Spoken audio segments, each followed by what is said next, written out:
March 2002. I hate Ativan.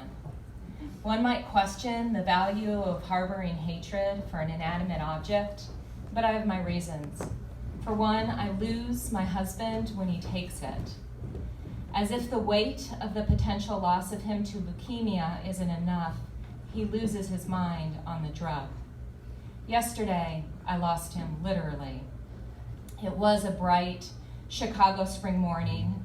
Lake Michigan's horizon stretched wide like hope.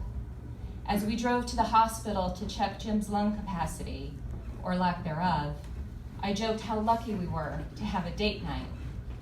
Between our newborn twins and the hospital check-ins, check-outs, check-back-ins, being alone in the car together offered the closest thing to intimacy between us. Jim laughed back hoarsely, his voice stolen from months of chemotherapy. He'd soon be under a fog of Ativan provided by his doctor, Dr. Stiff. Yes, Dr. Stiff. I'd be waiting in the hospital, flipping the pages of a magazine I wasn't reading.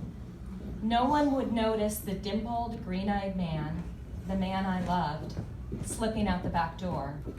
It wouldn't be until I checked the wall clock again, tossed the magazine aside, asked the receptionist status, that I realized I was waiting for someone who had left.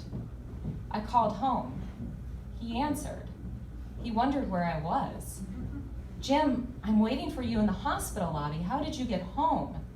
He replied, I took a taxi. Why are you in the hospital lobby? That morning was easily a metaphor for our marriage. While present, I wasn't looking below the surface. While committed, I didn't understand his needs. And when Jim decided to check out of life, when he was done with being sick, when he had to give up, I was too busy flipping the pages to the only ending I could accept, a happy one. And now that he's dead, I live with the regret of not seeing, not hearing, not supporting the man I loved when he most needed to slip away. But let's start at the beginning. Let's start when we met. Mall manager, August 1995. My friend Carlin rolls her eyes, gives her black curls a shake. Rachel, you're being a snob. Am I? Would you date a mall manager?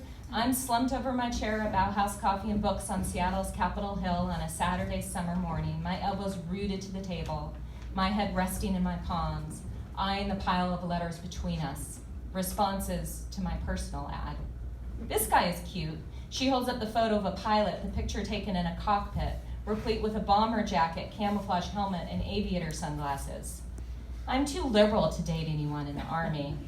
Wouldn't he be in the Air Force if he flies? She asks. I shrug. What about this one? She holds out the picture of a middle-aged man standing in front of his Ford Mustang.